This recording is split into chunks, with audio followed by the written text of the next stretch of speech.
Hello, friends. I welcome you to this interview series, and we have eminent guest today.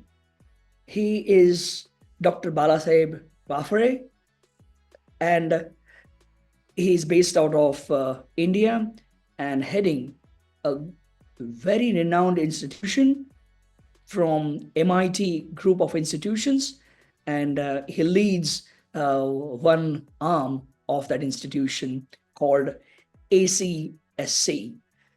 And Doctor, welcome to this interview series. Yeah, thank you very much.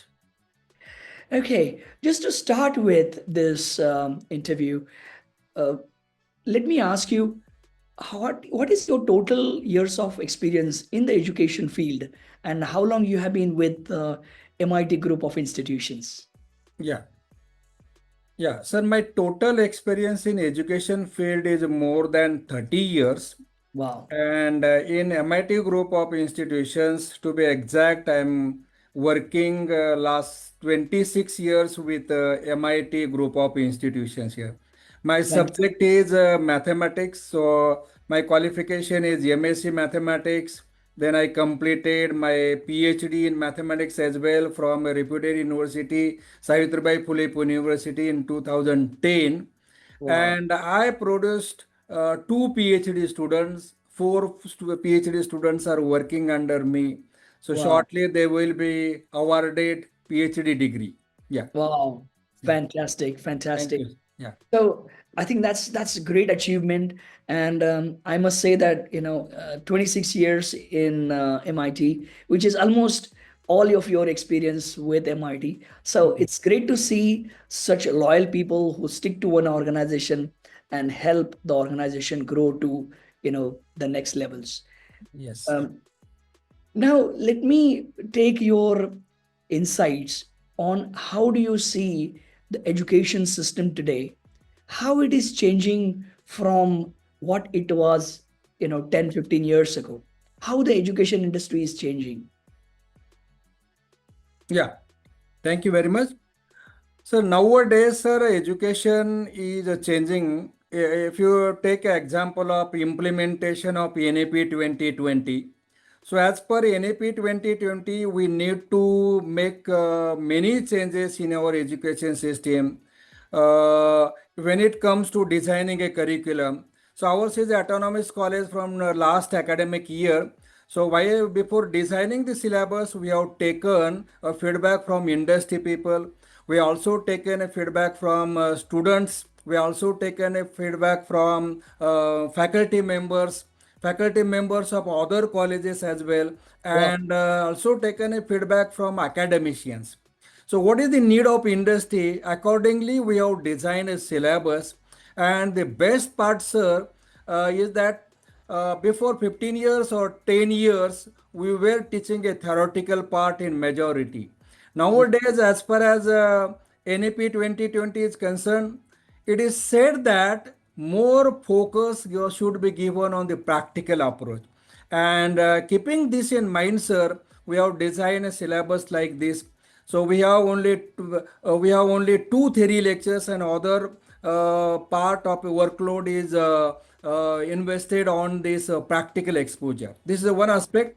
Another aspect is we have kept a concept like SLIP, semester long internship, and YLIP, year long internship. So student will go to the industry, he or she will work on that particular topic, take a exposure from the industry expert, and then he will be applying his knowledge, whatever he is learning from industry, to the real life system. Wow. Yeah, Fantastic. yeah, Fantastic. So now the two areas, one is the digital skills, and another one, that everybody is talking about is AI skills. yeah. So how do you see that digital skills and AI skills? How are they implemented?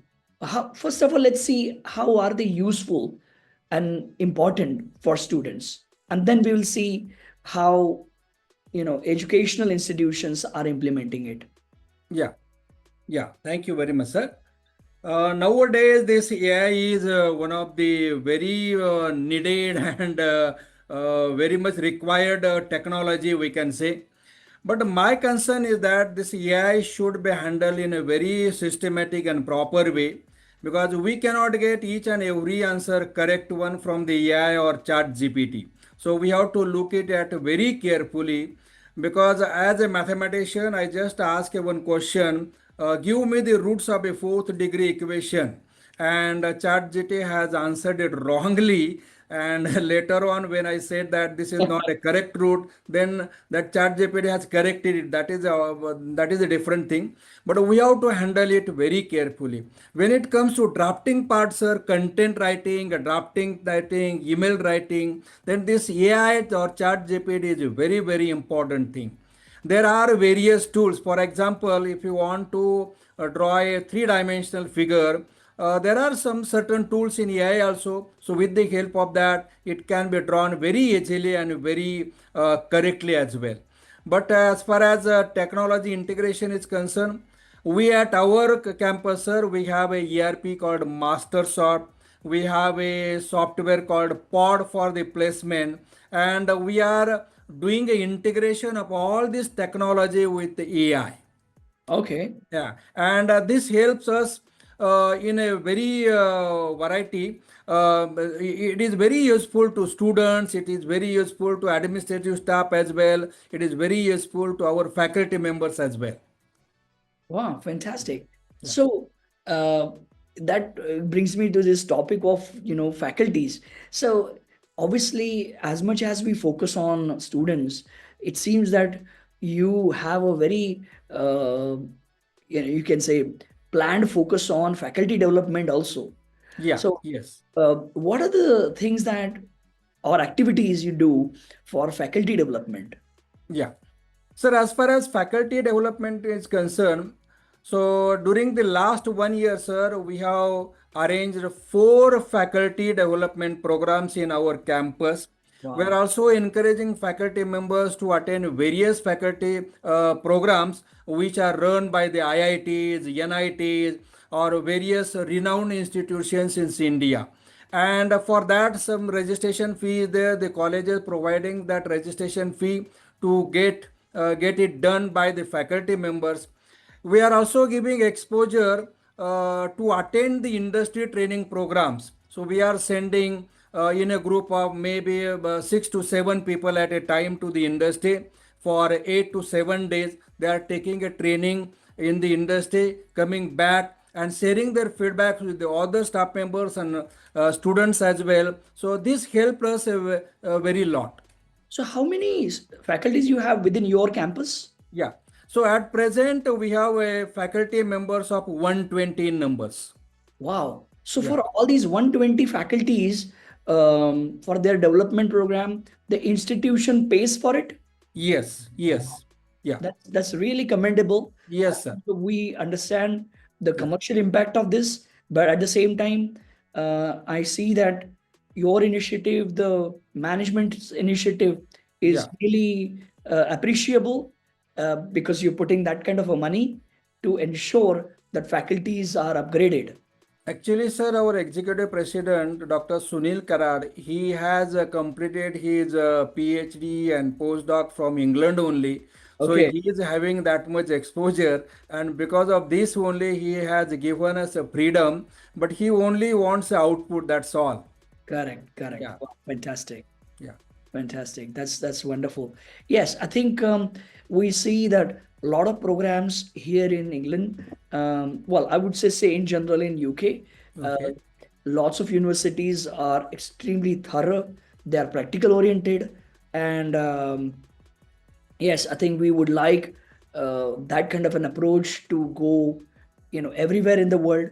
As you rightly said, that in India, this NEP 2020 is bringing in that very much needed change, moving from, as you rightly said, a few years ago, 10 years ago, the theory based approach, Yeah. more practical based approach. You're sending your faculties for faculty development program and industry training as well, which is really fantastic. Yeah. And uh, now with this uh, new age of digitalization is considered, you're already adopting some of the systems and softwares that you just said for placements and other areas, right? Yeah. um, what is the suggestion or guidance that you will give to the students who are listening to this interview? Yeah. Sir, I just want to give a few suggestions.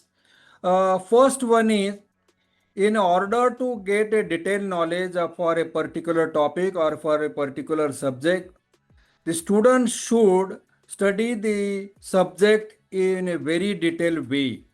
Nowadays, what student will do, they are just writing the things and writing the papers in the examination and then getting a good mark. But when it comes to the real life, so if I asking you what is the use of mathematics in real life, Correct. students are not able to answer this question actually. So initially I said that the practical approach should be there, and only then any student can answer any question at any time anywhere. I think this is a very very important thing. So nowadays, what happens, sir? If I ask one simple question to the student, they are not able to answer this question. So I think that practical approach is very much needed. Students should come forward, discuss the things with the faculty members, but don't accept the things without understanding.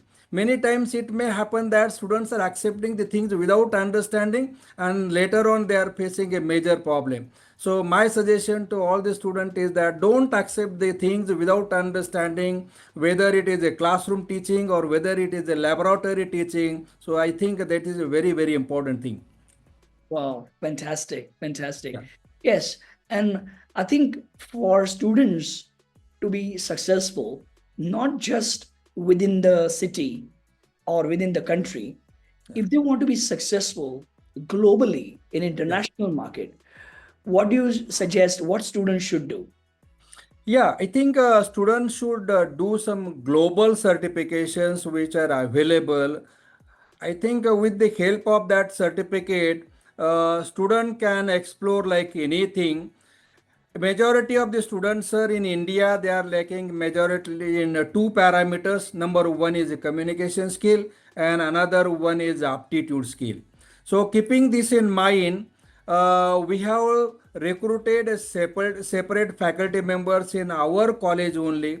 They are Wow, taking a care of this aptitude skill as well as a communication skill, and we are also having a separate international cell as well. So we are sending our student to the foreign countries as well, maybe for winter school or summer school. There they are taking some training from the foreign universities, so that they will get some great exposure, and when they will come back to India, they will be able to implement what they have already learned from the foreign university. So I think the certification part is very very important.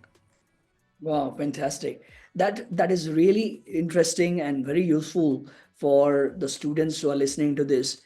How they can go global, uh, and these days, because of the digital world that we live in, it is not difficult at all to Yeah. work for any company in the world by sitting at your own place in your own country. You can still work. Initially, you can do internships, you can Yeah. develop the bond. Maybe you have to do the free internship, but then as you develop the relation, as we know, in business, everything is about relations and Yeah. and networking. Once you do that, then probably next step would be getting some paid contract. And sitting in your own city, you can be working for international companies. uh, the only thing that you need to know is, as you rightly said, you need to have that exposure so that you understand what are the do's and don'ts Yeah. of working remotely, what are the tools that are used when you're working remotely, what are the cultural differences when you are working with a certain country. And if you get that exposure, then Absolutely, international market is open for you. Um, Okay. that's why London School of Digital Business right now is present in about 37 countries, Okay. and that's a prime example that sitting at one place you can influence any country. So why not, the students? So your institution is already doing a lot in this sector, which is really amazing, because obviously you have that experience. So you know what students need, and you have provided that in your institution, which is amazing. So hats off to MIT, ACSC, and your leadership. Uh, it's wonderful to see what you're bringing in for the students, what you're bringing in for the faculties, so that the faculties are able to guide the students in the right way. That's fantastic. Yes, global certifications is something that you have suggested for the students, but at the same time, you also touched upon the AI skills, the digital skills that are absolutely required in today's studies. Along with your curriculum, you need to master these additional skills. So, this is just a summary of what we discussed. Um, yes, and any. Yeah, one thing, sir, can I interrupt? Yes. Yes, please. One thing I forgot, we are also giving a exposure to the faculty members to visit the reputed foreign universities as well. Wow. Yeah. And Fantastic. this cost is bear by the institute only. Wow. Yes. That's even amazing. I Yeah. never heard of that before. Yeah. Yeah. Which is really amazing. Yes. So that's amazing. Any last words? I think we're coming towards the end of the interview. Yeah. I think in your email you have mentioned about the leadership. So I will just say a few sentences about the leadership. So leader should be that person who can lead from the front. Many times it may happen that I am a boss, so I am giving orders and expecting others to follow it. I think it should not be like this. As a leader, I should do it first, and then I should ask others to do it. I Wow. think that should be the leadership. Yeah. So at my institution, as far as I am concerned, I am doing first and then asking my faculty members to do it. I think Amazing. that kind of leadership should be there. This is what my perception about the leadership. Amazing, amazing. Yeah. Thank you so much, Dr. Balasaheb Waphare. Thank you for your time on this Yeah. interview. And I'm sure the audience is going to be delighted with your words of wisdom. And, once again, I thank you on behalf of London School of Digital Business Yeah. for sparing your time. Um, and, well, all the good luck for the institution and yourself. Okay. Thank you, sir. Thank you very much.